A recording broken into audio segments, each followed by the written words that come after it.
My name is Jacob. When I agreed to work as a night guard in a warehouse, I had no idea that this job would turn into a terrible nightmare.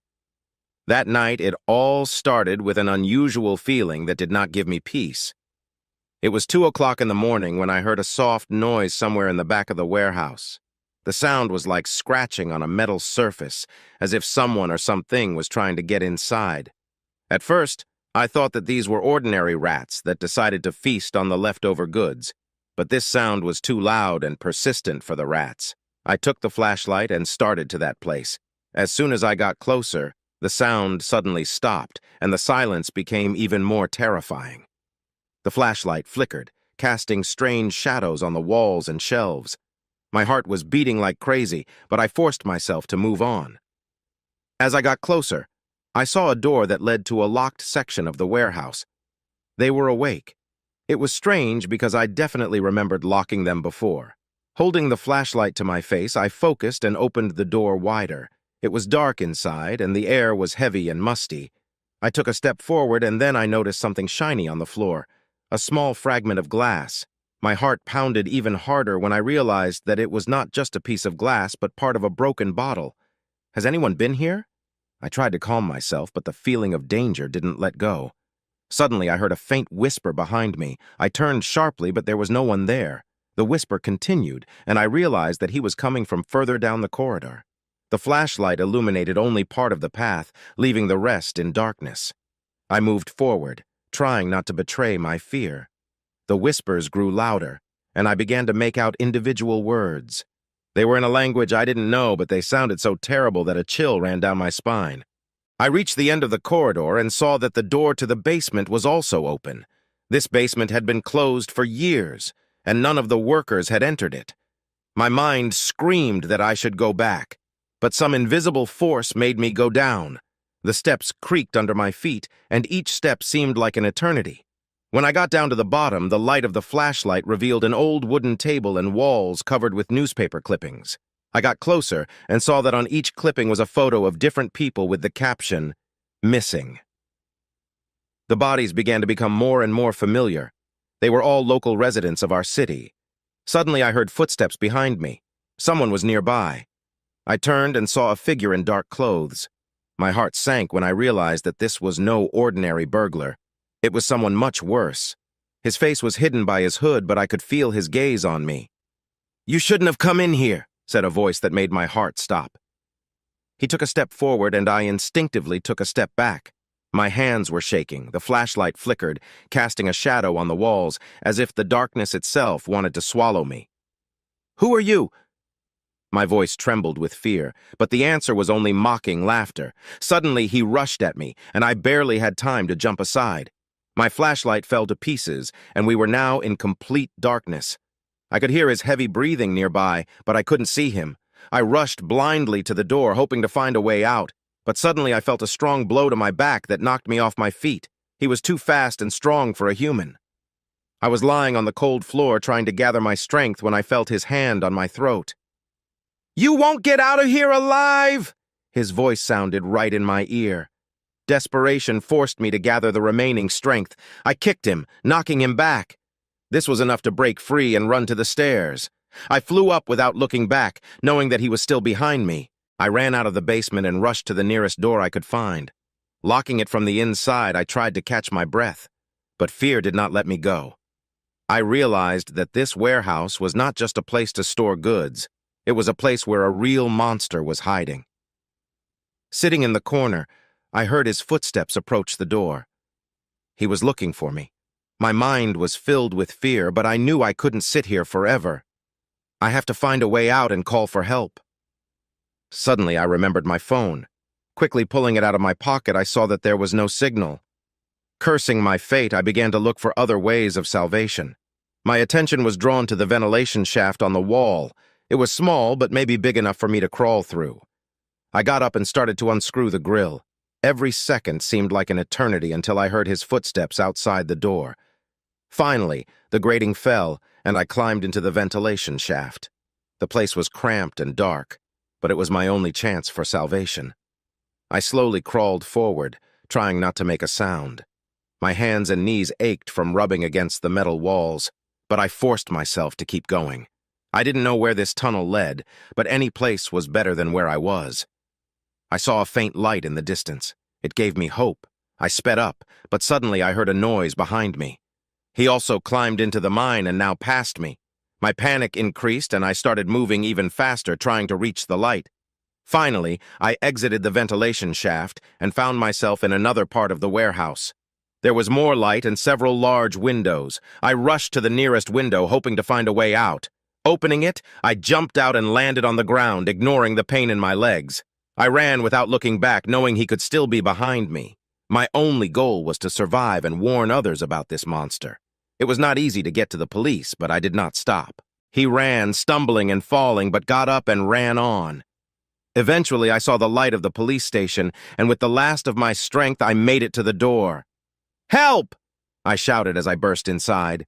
The officer on duty quickly ran over to me, and I dropped to my knees, gasping and trying to explain what had happened. "They're in the warehouse!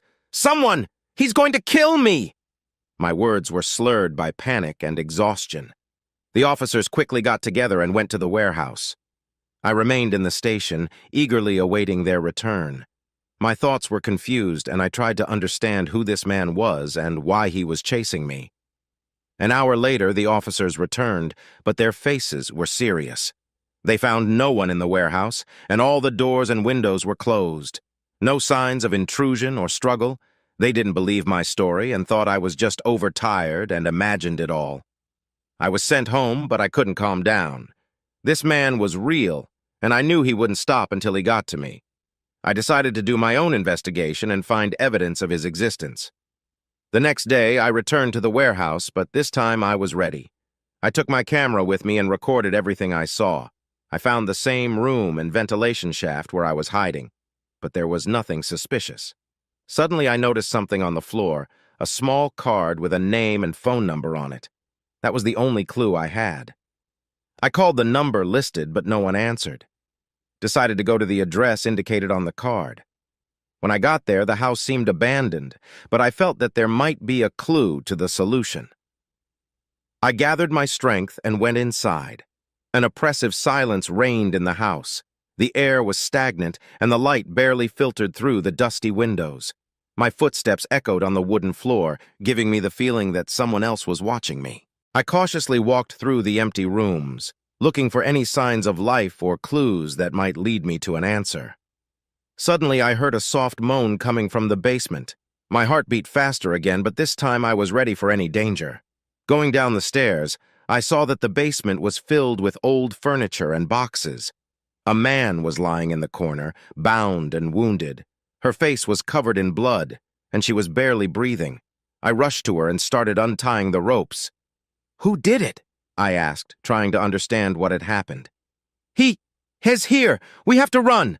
The man barely spoke. I helped her up and we started to get out of the basement. But when we reached the exit, the door suddenly slammed shut. We were trapped. The same hooded man appeared out of the darkness. He was standing on the stairs, blocking our way. "You shouldn't have come here." His voice sounded cold and ruthless. I picked up the metal pipe I found on the floor and prepared for battle. He rushed at us and we started fighting. It was difficult and painful, but fear for my life made me fight on. Eventually, I hit him so hard that he fell to the ground. We broke out of the house and ran to the nearest neighbor to call the police. When officers arrived, they found the man still there. He was arrested, but he only smiled as they led him away. I knew this was just the beginning. This man was part of something bigger and scarier, and now I was at the center of this terrible story. After the arrest of the man, the police began an investigation, but they did not find any traces of his activities. It all looked as if I had just run into a common criminal, but I knew it wasn't. My sense of danger persisted, and I was certain that he was not acting alone. I decided to continue my investigation and find answers. I needed to know more about this man and his possible accomplices. After taking a few days off, I started looking for any information about him. Looking through old newspapers and archives, I found several articles about a series of disappearances in our city. They all had one thing in common. The victims disappeared without a trace, and no one could find any clues. It was exactly what I was looking for. I focused on the missing persons articles and noticed that they were all connected to the same area of town. I decided to spend some time there observing and looking for any suspicious activity. One night seemed particularly troubling. I sat in my car watching the house where I suspected something strange might be going on. The street was quiet, and there was almost no traffic. Suddenly, I noticed a shadow passing by one of the houses. I decided to follow her. The shadow moved quickly and unseen, but I kept my distance and tried not to give myself away. She led me to an old warehouse on the outskirts of town. The place looked abandoned, but there was something strange about the way it was lit from within. When I got closer, I saw that the door of the warehouse was broken. I quietly crept inside and began to inspect the premises. It was dark inside, but I noticed several candles burning around the large table. On the table were documents and photos of people I had already seen in the newspapers. My heart beat faster again when I realized that these were plans for more kidnappings. I snapped a few photos on my phone for proof and started looking around the other parts of the warehouse. Suddenly, I heard a soft voice behind me. There he was, the same hooded man. But now there were two more with him. They were standing in the shadows, but I could feel their eyes on me. My heart was beating like crazy, and I realized that now I was in even greater danger. "You shouldn't have come here." His voice sounded like a sentence. I knew I had to act quickly. There he was, the same hooded man. But now there were two more with him. They were standing in the shadows, but I could feel their eyes on me. My heart was beating like crazy, and I realized that now I was in even greater danger. "You shouldn't have come here." His voice sounded like a sentence. I knew I had to act quickly.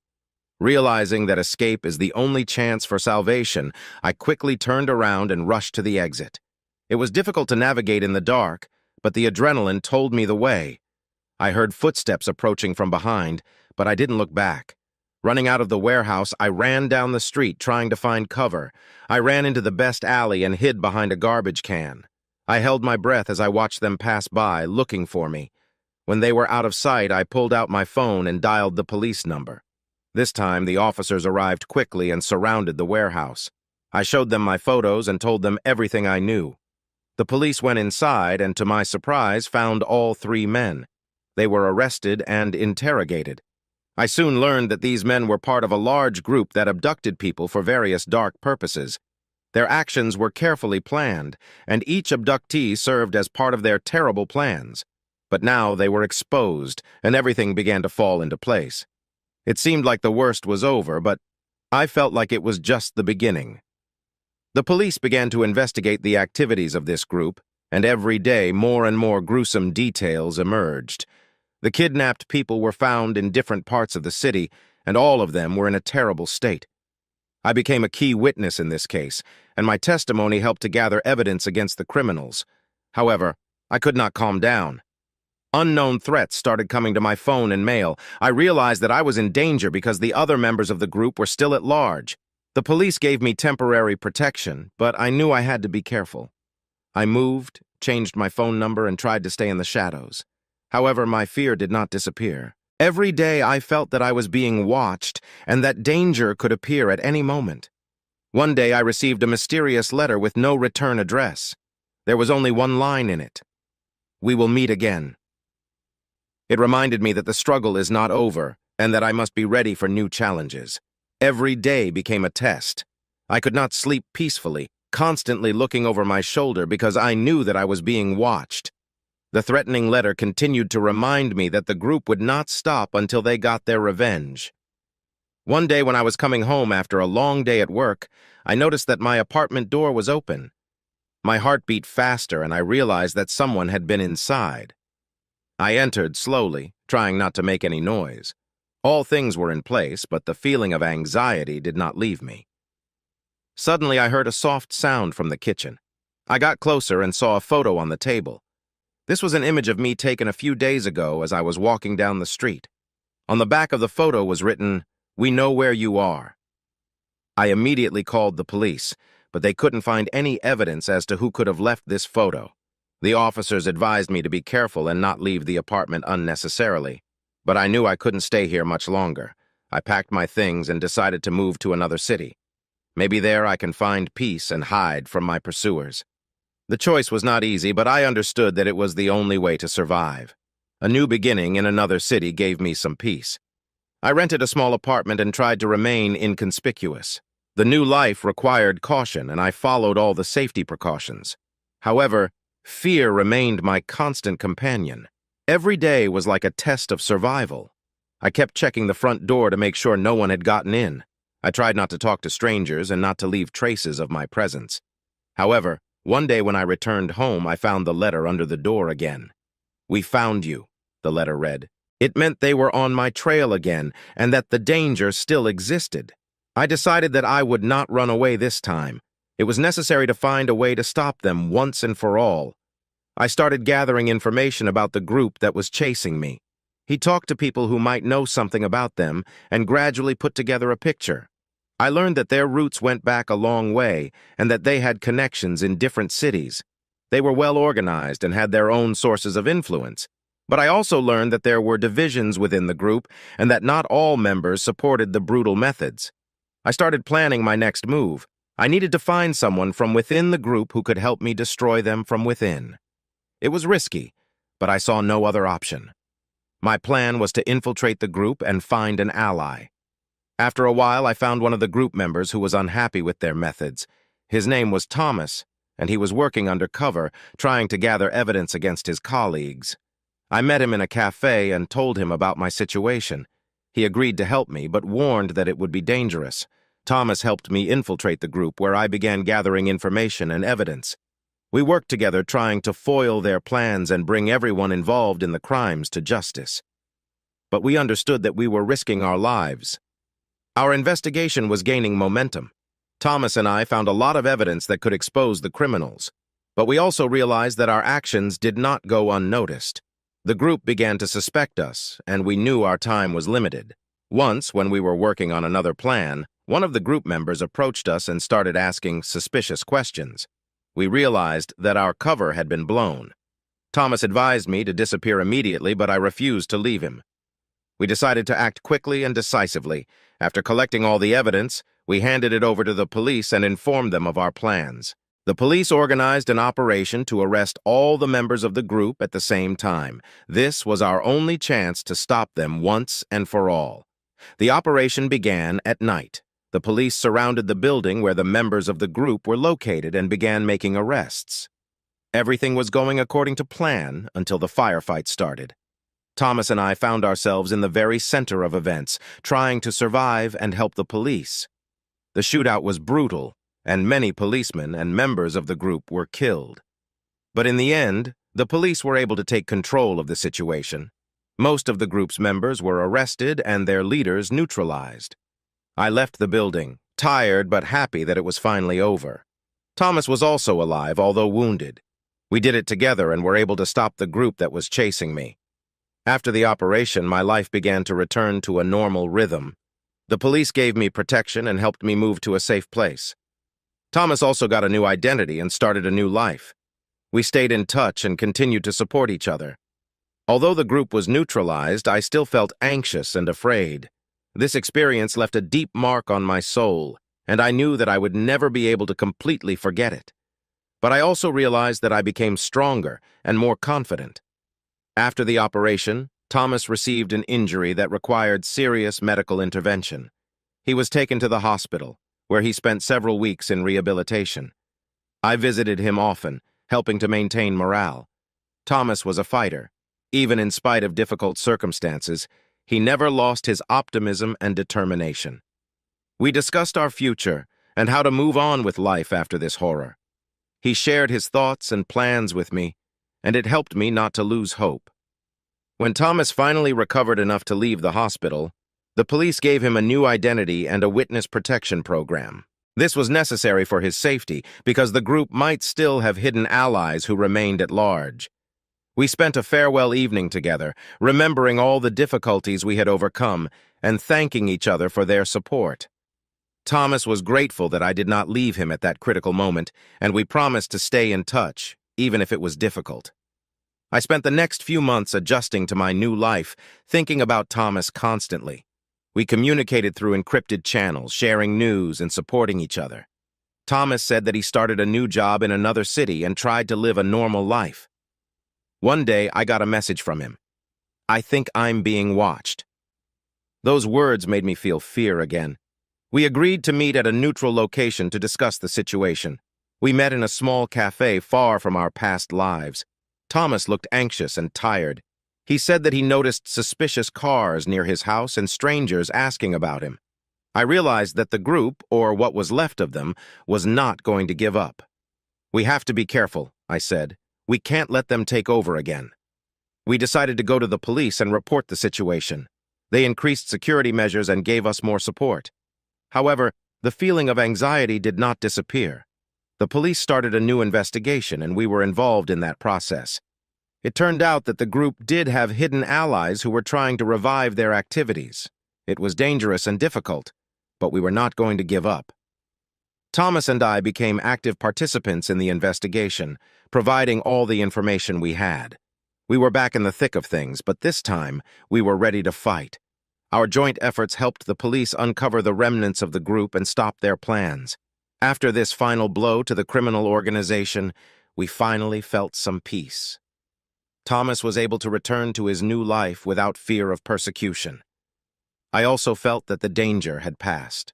We continued to keep in touch, but now our conversations were more upbeat. We talked about plans for the future, about new opportunities, and how important it is to appreciate every moment of life. Every moment of life. Every moment of life.